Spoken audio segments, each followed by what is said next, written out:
This is Manpreet. Welcome to Satyam education hub. आशा है आप सभी अच्छे होंगे। अगर आप हमारे चैनल पर पहली बार विजिट कर रहे हैं तो हमारे चैनल को सब्सक्राइब कर लेटेस्ट वीडियो अपडेट के लिए बेल आइकन हिट कर दीजिएगा और इस वीडियो का पीडीएफ प्राप्त करने के लिए आप हमारे टेलीग्राम चैनल को एक्सेस कर सकते हैं। तो आज इस वीडियो में हम डिस्कस करने जा रहे हैं स्टडी जीके सेट 26। तो जल्दी से जल्दी इस वीडियो के लिंक को अपने दोस्तों में शेयर कर दीजिए और इस वीडियो को लाइक करना बिल्कुल ना भूलें। तो चलिए आज का वीडियो स्टार्ट करते हैं। हमारा पहला क्वेश्चन है, शंकर अंतर्राष्ट्रीय गुड़िया संग्रहालय कहाँ पर स्थित है। देखिए, जो शंकर अंतर्राष्ट्रीय गुड़िया संग्रहालय है ये भारत का प्रमुख एक गुड़िया संग्रहालय है और ये स्थित है नई दिल्ली में। और इसकी जो शुरुआत है ये की थी एक प्रसिद्ध कार्टूनिस्ट शंकर पिल्लई ने। राइट आंसर हो जाएगा यहाँ पर ऑप्शन बी। विश्व हाथी दिवस कब मनाया जाता है। हाथी दिवस की बात की जा रही है तो देखिए, ये जो हाथी दिवस है ये सेलिब्रेट किया जाता है 12 अगस्त को। और हाथी के अगर हम वैज्ञानिक नाम की बात करें तो इसका नाम है एलिफस मैक्सिकम और 2010 में हाथी को राष्ट्रीय धरोहर का पशु घोषित किया गया था। साथ ही ध्यान रखिएगा, भारत के 3 ऐसे स्टेट हैं जिनका राज्य पशु हाथी है, जिसमें एक आता है झारखंड, एक है केरल, एक है कर्नाटक। इनकी झारखंड, केरल और कर्नाटक तीनों ही राज्यों का जो राज्य पशु है ये है हाथी। तो यहाँ पर राइट आंसर है ऑप्शन सी 12 अगस्त। बेतला राष्ट्रीय उद्यान कौन से राज्य में है। ये उद्यान है बेतला राष्ट्रीय उद्यान, ये स्थित है झारखंड में। साथ ही झारखंड का जो हजारीबाग नेशनल पार्क है ये भी काफ़ी फेमस है, ये भी ध्यान रखिएगा। अगर हम बात करें गुजरात की तो यहाँ के काफ़ी नेशनल पार्क हैं जो फेमस है, ध्यान रखिएगा। एक तो आता है गिर नेशनल पार्क जो कि एशियाटिक शेरों के लिए बहुत ही ज़्यादा फेमस है, एक है वसंदा नेशनल पार्क और एक आता है मरीन नेशनल पार्क। छत्तीसगढ़ की बात करें तो यहाँ का एक इंद्रावती नेशनल पार्क काफ़ी फेमस है। और राजस्थान के 2 इम्पोर्टेंट टाइगर रिजर्व हैं, एक तो है सरिस्का टाइगर रिजर्व और एक आता है रणथंबोर टाइगर रिजर्व। और इसमें भरतपुर में एक केवलादेव राष्ट्रीय उद्यान है जिसको पक्षियों का स्वर्ग कहा जाता है। तो इनके सबके बारे में ये इंपॉर्टेंट फैक्ट्स आप ध्यान रखिएगा। राइट आंसर यहाँ पर हो जाएगा ऑप्शन बी, झारखंड में। 2020 के लिए टाइलर पुरस्कार किसे दिया गया है। देखिए, जो टाइलर पुरस्कार है ये बहुत ही फेमस है क्योंकि इसका जो ये पुरस्कार है ये हमेशा ही इन्वायरमेंटल अचीवमेंट यानी कि पर्यावरण के क्षेत्र में मुख्य योगदान देने के लिए ये अवार्ड दिया जाता है। और इसके बारे में एक विशेष बात आती है कि इसको पर्यावरण का नोबेल अवार्ड कहा जाता है। और ये जो पुरस्कार है ये यूनाइटेड नेशंस का एक प्रोग्राम आता है UNEP यानी कि यूनाइटेड नेशंस इन्वायरमेंटल प्रोग्राम, इसके तहत ये पुरस्कार दिया जाता है। जिसने भी इन्वायरमेंट यानी कि पर्यावरण के क्षेत्र में कोई भी महत्वपूर्ण कार्य किए हों तो उनकी उपलब्धियों के आधार पर उनको ये पुरस्कार दिया जाता है। तो ध्यान में रखिएगा, 2020 की अगर हम बात करें तो UNEP के एक सद्भावना राजदूत हैं जो कि हैं भारतीय पवन सुखदेव। इनको इस पुरस्कार से सम्मानित 2020 के लिए किया गया है। राइट आंसर हो जाएगा यहाँ पर ऑप्शन बी। और अगर हम UNEP की बात करें तो देखिए, इसका जो मुख्यालय है ये है नैरोबी के केन्या में। जनवरी 2020 में भारत पर्व जो कि नई दिल्ली में आयोजित किया गया, इसकी विषय वस्तु क्या है। भारत पर्व की बात करें तो देखिए, इसका आयोजन 26 जनवरी से लेकर 31 जनवरी तक गांधी जी की 150वीं जयंती के अवसर पर किया गया था। और इसका जो आयोजन है ये किया गया था दिल्ली के जो लाल किला मैदान है उसमें इसका आयोजन किया गया था। और 2020 की इसकी थीम है एक भारत श्रेष्ठ भारत। राइट आंसर है यहाँ पर option A. Stockholm International Peace Research Institute के नए शोध के अनुसार कौन सा देश दुनिया का दूसरा सबसे बड़ा हथियार उत्पादक देश है। देखिए, Stockholm International Peace Research Institute यानी कि जो सिप्री है जो कि एक रेटिंग एजेंसी है, इसके द्वारा हाल ही में एक रिसर्च की गई है जिसके अंतर्गत डाटा जारी किया गया है दुनिया के सबसे बड़े हथियार उत्पादक देशों का। तो इसकी लिस्ट के अनुसार जो टॉप नंबर पे है यानी कि जो फर्स्ट कंट्री है जिसमें सबसे ज़्यादा हथियारों को बनाया जाता है वो तो आता है अमेरिका का। लेकिन यहाँ पर पूछा गया है कि जो दूसरा बड़ा है, तो दूसरा बड़ा ध्यान रखिएगा एशिया का प्रसिद्ध देश चाइना, इसके अंदर दुनिया में सबसे ज़्यादा हथियारों का उत्पादन किया जाता है। और अगर हम बात करें कि एशिया कॉन्टिनेंट में तो चीन का नाम आ जाएगा और पूरे वर्ल्ड में आ जाएगा अमेरिका का। तो ध्यान रखिएगा, इसमें जो टॉप कंट्री है वो तो आती है फर्स्ट नंबर पर अमेरिका। और अगर हम दूसरे नंबर की बात करें तो इसमें आता है चाइना। तो राइट आंसर यहाँ हो जाएगा ऑप्शन बी चाइना। चाइना की अगर राजधानी की बात करें तो इसकी राजधानी है बीजिंग और यहाँ की जो मुद्रा है ये है रेनमिनवी और यहाँ के राष्ट्रपति हैं शी जिनपिंग।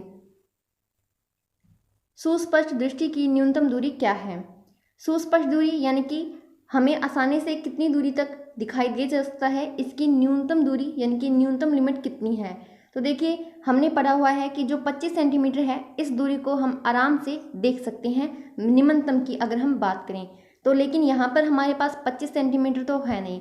तो इसके लिए हमें देखो पहला ऑप्शन है 2.5 सेंटीमीटर, दूसरा है 25 मीटर, तीसरा है 250 मिलीमीटर और तीसरा है 25 इंच। तो यानी कि या तो हमें इसे सेंटीमीटर में कन्वर्ट करना है या इसको मीटर में या मिलीमीटर में या इंच में। तो ध्यान में देखिए कि अगर हम 25 सेंटीमीटर को चेंज करें तो देखिए 2.5 सेंटीमीटर तो होगा नहीं और 25 मीटर नहीं होगा। तो इसमें अगर हम मिलीमीटर में इसको काउंट करें तो देखिए इसमें अगर हम 1 सेंटीमीटर की बात करें तो इसमें होता है 10 मिलीमीटर और अगर हम 25 सेंटीमीटर की बात कर लेंगे तो ये हो जाएगा टोटल 250 मिलीमीटर। तो यहाँ पर हमारा फिर ऑप्शंस के अकॉर्डिंग राइट आंसर हो जाएगा option C 250 millimetre. Right answer है ऑप्शन सी।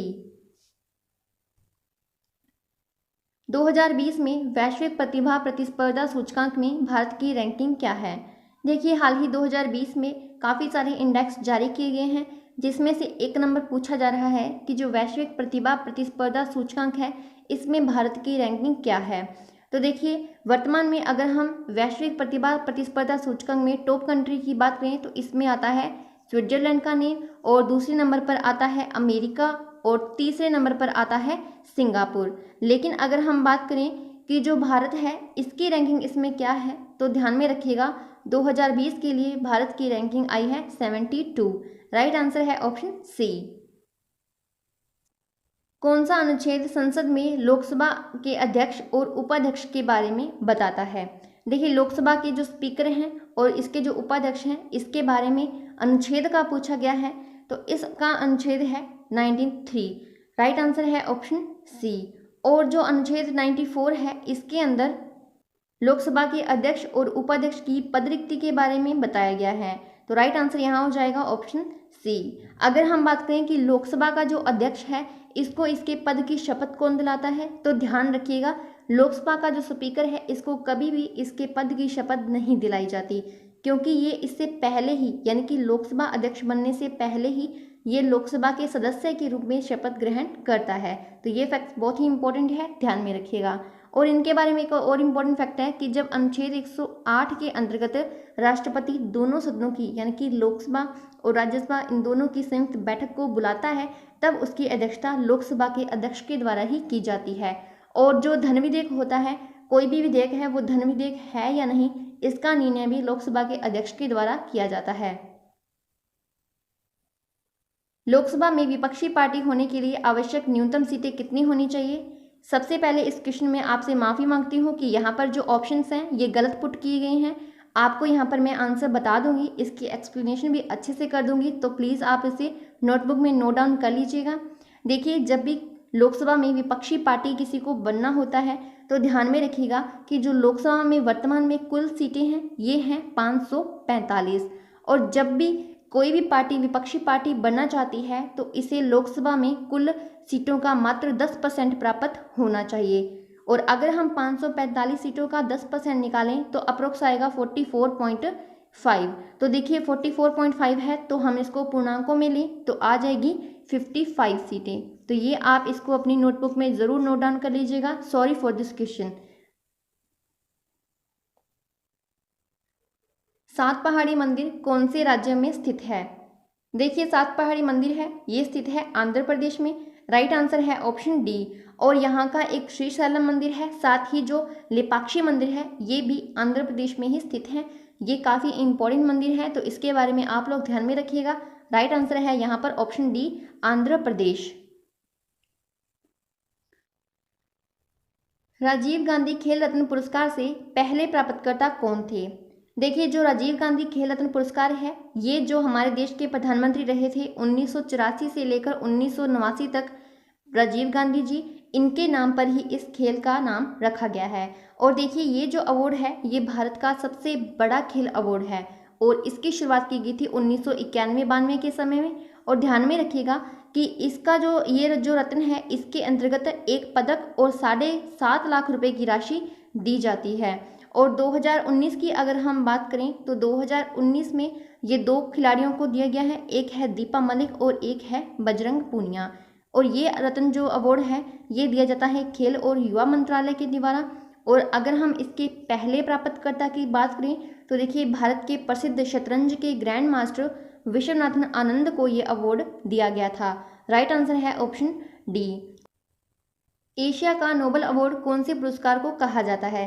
देखिए जो नोबेल अवार्ड है ये कुल 6 क्षेत्रों में दिया जाता है, लेकिन यहाँ पर एशिया के नोबेल अवार्ड की बात की जा रही है तो देखिए ये कहा जाता है रमन मैग्सेसे अवार्ड को। राइट आंसर है यहाँ पर ऑप्शन ए भारत रत्न, जो कि भारत का सर्वोच्च नागरिक सम्मान है। और जो टाइलर अवार्ड है जो कि अभी हमने डिस्कस किया ये पर्यावरण का नोबेल अवार्ड कहा जाता है। आपको मुझे कमेंट बॉक्स में क्वेश्चन का आंसर देना है कि खेलों का जो ऑस्कर अवार्ड है ये किसे कहा जाता है। इस क्वेश्चन के बारे में हमने डिस्कस किया है तो आपको इसका आंसर हमें कमेंट बॉक्स में बताना है। तो यहाँ पर देखिए राइट आंसर है ऑप्शन ए। अगर हम इस अवार्ड के बारे में जानकारी लें तो देखिए इसको फिलीपींस की सरकार के द्वारा दिया जाता है और इसमें जो पहले भारतीय थे इस अवार्ड को प्राप्त करने वाले वो थे आचार्य विनोबा भावे, जिन्होंने 1951 में बौद्ध आंदोलन की शुरुआत की थी। और ध्यान रखिएगा जो आचार्य विनोबा भावे हैं इनको भारत का राष्ट्रीय अध्यापक की संज्ञा दी गई है। तो ये सारे फैक्ट्स आप इनके बारे में ध्यान रखिएगा। और जो 2019 है अगर हम इसको करंट से रिलेटेड करें तो 2019 का अवार्ड भी एक भारतीय पत्रकार को दिया गया है जो कि है रवीश कुमार, जो कि एनडीटीवी से संबंधित हैं। तो राइट आंसर यहाँ पर है option A Raman Magsaysay award. Mahatma Gandhi ने कौन से वर्ष में अपना पहला सविनय अवज्ञा आंदोलन की शुरुआत की? देखिए जो महात्मा गांधी जी के द्वारा पहली बार सविनय अवज्ञा आंदोलन है इसकी शुरुआत भारत में न करके उन्होंने दक्षिण अफ्रीका में की थी और इसकी समयावधि आती है 1906। राइट आंसर है ऑप्शन बी। और अगर हम बात करें कि इसमें भारत में कब शुरुआत की गई थी तो ध्यान में रखिएगा पहली बार इसकी शुरुआत की गई थी चंपारण सत्याग्रह 1917 में सत्याग्रह की शुरुआत इसमें की गई थी। और ध्यान रखिएगा जो महात्मा गांधी जी हैं ये 9 जनवरी को भारत आए थे 1915 को और इन्हीं के आने के दिवस के अंदर भारतीय प्रवासी दिवस को 9 जनवरी को मनाया जाता है। राइट आंसर है ऑप्शन बी 1906। भारतीय राष्ट्रीय कांग्रेस के पहले मुस्लिम अध्यक्ष कौन थे?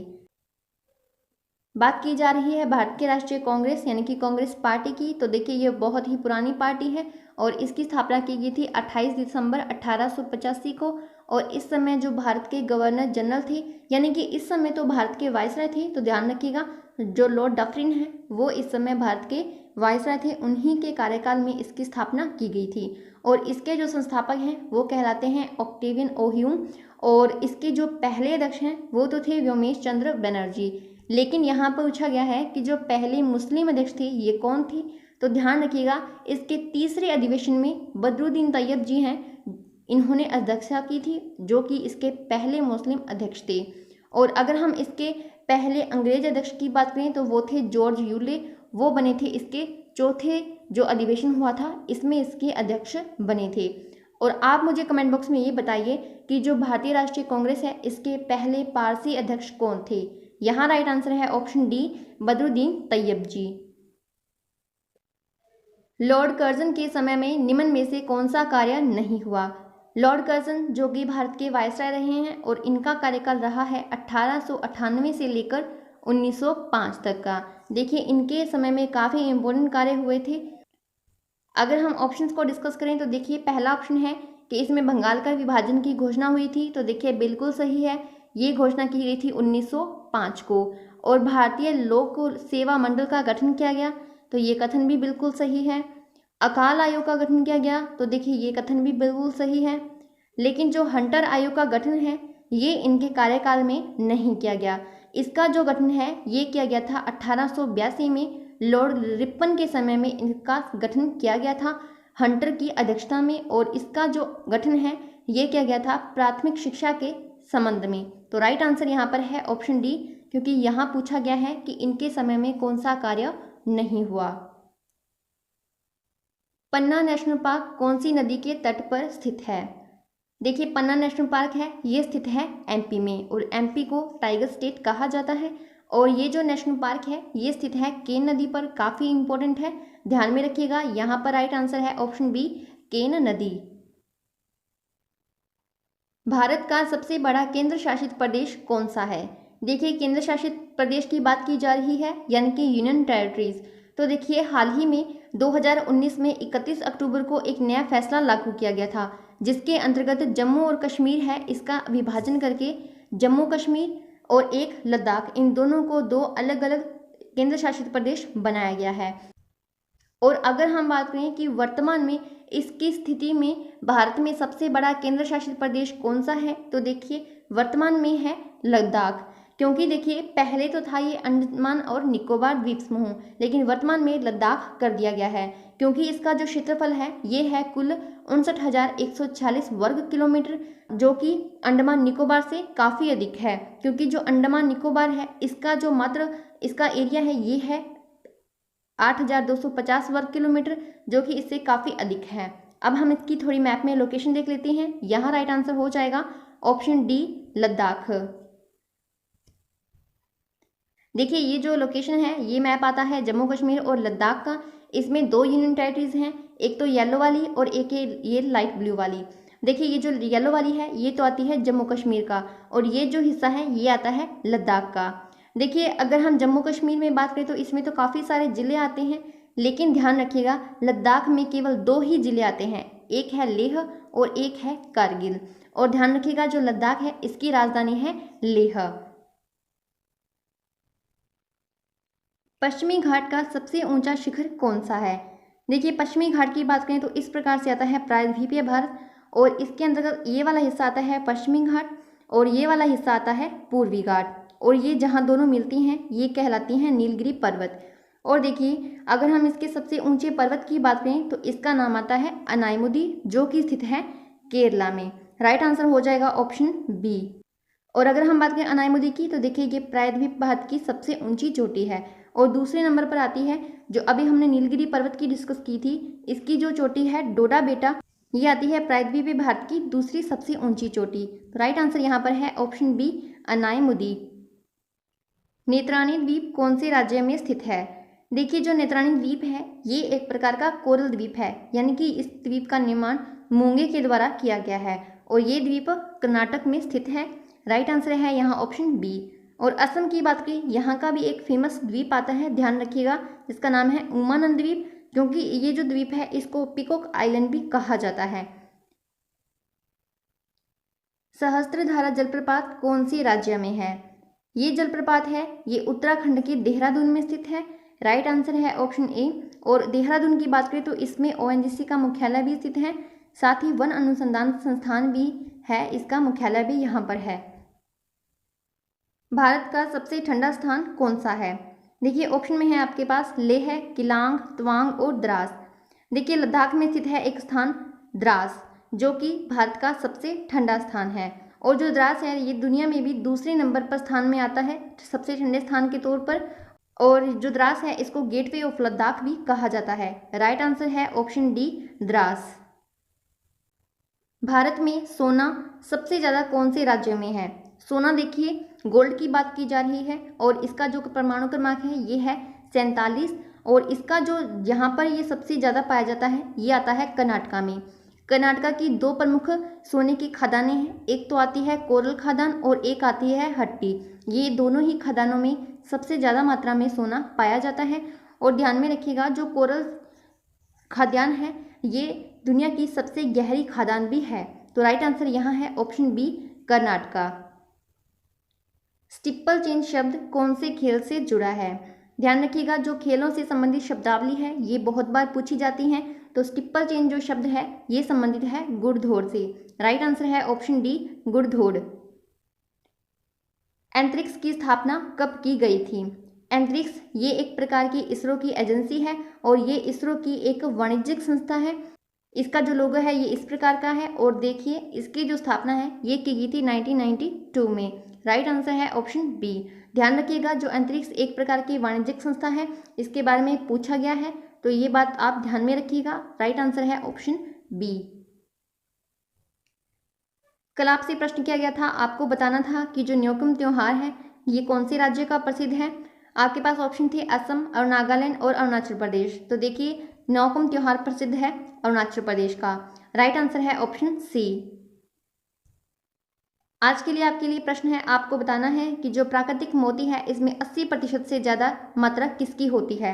ऑप्शन में है आपके पास silica, sodium carbonate, calcium carbonate या फिर इसमें से कोई नहीं। तो आपको इसका आंसर हमें कमेंट बॉक्स में बताना है। तो आज की इस वीडियो में इतना ही। आई होप आपको ये वीडियो पसंद आया होगा, तो जल्दी से जल्दी इसे अपने दोस्तों में शेयर कर दीजिए करें। तो जल्द ही मिलते हैं नेक्स्ट वीडियो के साथ, तब तक के लिए पढ़ते रहिए, स्वस्थ रहिए, मस्त रहिए।